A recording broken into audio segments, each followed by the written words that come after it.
নমস্কাৰ, এই মুহূৰ্তত আহি পৰিছে কেইবাটাও বিগ ব্ৰেকিং নিউজ। অসমৰ মুখ্যমন্ত্ৰী ডক্টৰ হিমন্ত বিশ্ব শৰ্মাই ৰাজ্যবাসীৰ বাবে ঘোষণা কৰিলে কেইবাটাও ডাঙৰ খবৰ। এইবাৰ ৩০০ টকাতেই লাভ কৰিব উজ্জ্বলা ৰন্ধন গেছ। কেৱল ইমানেই নহয়, ১০০ টকাত লাভ কৰিব চেনি, দাইল, নিমখ।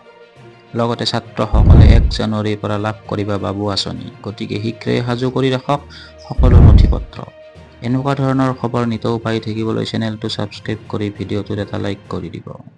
জানুৱাৰী মাহৰ ১ তাৰিখৰ পৰা মই এটা ভাবিছো যে ৬৯ টকা দিলে ১ টকা কোনে ঘূৰাই দিব, দোকানীয়েতো ৭০ টকাই ৰাখি থব। সেইকাৰণে ১ তাৰিখৰ পৰা আমি কি কৰিম যে ১০০ টকা দি দিলে ১ কেজি দালিও পাব, ১ কেজি চেনিও পাব, ১ কেজি নিমখো পাব, ৩টা বস্তু একেলগে ১০০ টকাত ঘৰত লৈ আহিব। আমাৰ চৰকাৰখনৰ লক্ষ্য হ'ল যে অসমত আমি এটা এডুকেশ্যনেল এনভাইৰনমেণ্ট বা শৈক্ষিক পৰিৱেশ এটা নিৰ্মাণ কৰিব লাগে। মই য'তে যাওঁ তাতে আজিকালি ল'ৰাবিলাকেও কয় যে মামা নিযুত বাবু আঁচনিও আমাক লাগে। গতিকে ১ জানুৱাৰীৰ পৰা আমি ছাত্ৰসকলৰ বাবেও আৰু এটা ভাল আঁচনি আনিম যাতে তেওঁলোকেও পঢ়াত অনুপ্ৰেৰণা পাব পাৰে। ১ জানুৱাৰীৰ পৰা ৰাজ্যবাসী পাব কেইবাটাও ডাঙৰ উপহাৰ। সাজু হৈ থাকক আপুনিও। ৰাজ্যৰ লাখ লাখ লোকৰ বাবে ডাঙৰ খবৰ। ১ জানুৱাৰীত ৰাজ্যবাসীয়ে পাব কেইবাটাও ডাঙৰ উপহাৰ। আৰম্ভ হ'ব ৪টাকৈ নতুন আঁচনি। ১ জানুৱাৰীৰ পৰা ৰাজ্যত আৰম্ভ হ'ব বাবু আঁচনি। যুৱকসকলে কৰিব পাৰিব আবেদন। শীঘ্ৰেই সাজু কৰক সকলোবোৰ নথি-পত্ৰ। ১ জানুৱাৰীৰ পৰা মাত্ৰ ১০০ টকাতে লাভ কৰিব দাইল, চেনি, নিমখ। ৰেচন কাৰ্ড হিতাধিকাৰীয়ে পাব এই সুবিধা। ১ জানুৱাৰীত অৰুণোদয় হিতাধিকাৰীৰ বাবে মুখ্যমন্ত্ৰীয়ে কৰিব ডাঙৰ ঘোষণা। বৃদ্ধি পাব পাৰে অৰুণোদয় আঁচনিৰ ধন। জানুৱাৰীত ৰাজ্যবাসীয়ে ৰন্ধন গেছত পাব ৰাজসাহায্য। মাত্ৰ ৩০০ টকাতে লাভ কৰিব উজ্জ্বলা ৰন্ধন গেছ। মুখ্যমন্ত্ৰী সুলভ ইন্ধন আঁচনিৰ হিতাধিকাৰীয়ে পাব ২৫০ টকা ৰাজসাহায্য।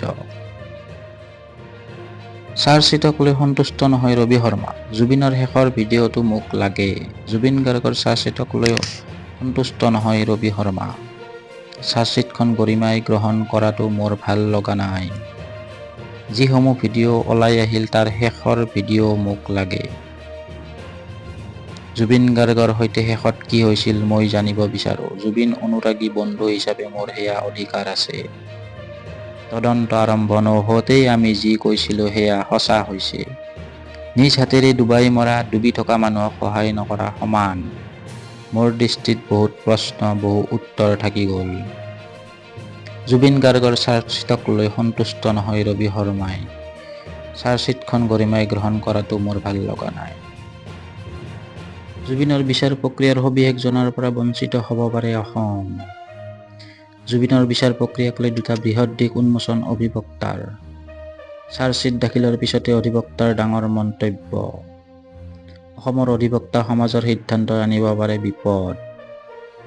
অভিযুক্তৰ হৈ আইনী যুঁজত নিদিয়াৰ সিদ্ধান্ত লৈছিল অধিবক্তা সমাজে। অধিবক্তাই আইনী যুঁজ নিদিলে গোচৰ প্ৰক্ৰিয়া যাব পাৰে বাহিৰলৈ। ২২-২১ অনুচ্ছেদ মতে অভিযুক্তই কৰিব পাৰে আবেদন। বহিৰাজ্যলৈ গ'লে বিচাৰ প্ৰক্ৰিয়াৰ সবিশেষ জনাৰ পৰা বঞ্চিত হ'ব অসম। সাধাৰণ অনুৰাগীয়ে গম নাপাব কোন সাক্ষী, কি বিচাৰ প্ৰক্ৰিয়া। অভিযুক্তৰ হৈ অধিবক্তা নাথাকিলে অভিযুক্তই পাব চৰকাৰী অধিবক্তা। আইন অনুসৰি বিনামূলীয়াকৈ অভিযুক্তক যোগান ধৰিব লাগিব অধিবক্তা। জুবিনৰ বিচাৰ প্ৰক্ৰিয়াক লৈ 2টা বৃহৎ দিশ উন্মোচন অধিবক্তাৰ। মোক মাফ কৰি দিয়ক, ক্ষমা খুজিলে মুখ্যমন্ত্ৰী মমতা বেনাৰ্জীয়ে। কলকাতাৰ ঘটনাক লৈ মেছিৰ ওচৰত ক্ষমা খুজিলে মুখ্যমন্ত্ৰী মমতা বেনাৰ্জীয়ে। কলকাতাৰ সল্ট লেক ষ্টেডিয়ামলৈ আমন্ত্ৰণ জনাইছিল কিংবদন্তি ফুটবলাৰ মেছিক। মেছিক চাবলৈ অহা হাজাৰ হাজাৰ অনুৰাগীৰ মাজত সৃষ্টি হৈছিল উত্তপ্ত পৰিস্থিতি। মাত্ৰ 5 মিনিটতে মেছিয়ে ত্যাগ কৰিছিল ষ্টেডিয়াম। ইয়াৰ পিছতে ক্ষুব্ধ হৈ পৰে মেছিক চাবলৈ অহা দৰ্শক। মেছিয়ে ষ্টেডিয়াম ত্যাগ কৰাৰ পিছতে দৰ্শকে লণ্ডভণ্ড কৰে ষ্টেডিয়াম। হাজাৰ হাজাৰ টকা খৰচ কৰি দৰ্শকে চাবলৈ আহিছিল মেছিক। মেছিক আমন্ত্ৰণ কৰি এনে পৰিস্থিতিৰ সৃষ্টি হোৱা বাবে ক্ষমা বিচাৰিছে মমতা বেনাৰ্জীয়ে। এই ঘটনাৰ তদন্তৰ বাবে গঠন কৰা হৈছে এনকুৱাৰী কমিটি।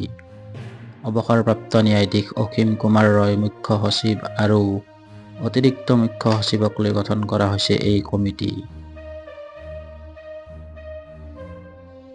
বাবৰি মছজিদ নিৰ্মাণৰ বাবে এই পৰ্যন্ত 5 কোটি টকাৰ দান সংগ্ৰহ।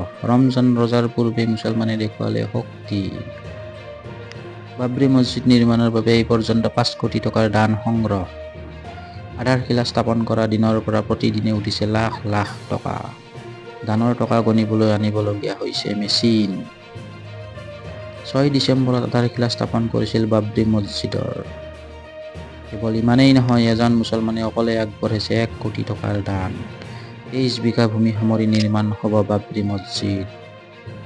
বহু মুছলমানে সোণৰ অলংকাৰ আগবঢ়াইছে এই মছজিদ নিৰ্মাণৰ বাবে। শুক্ৰবাৰে এই মছজিদস্থলীত লাখ লাখ মুছলমানে আদায় কৰিছিল জুম্মাৰ নামাজ।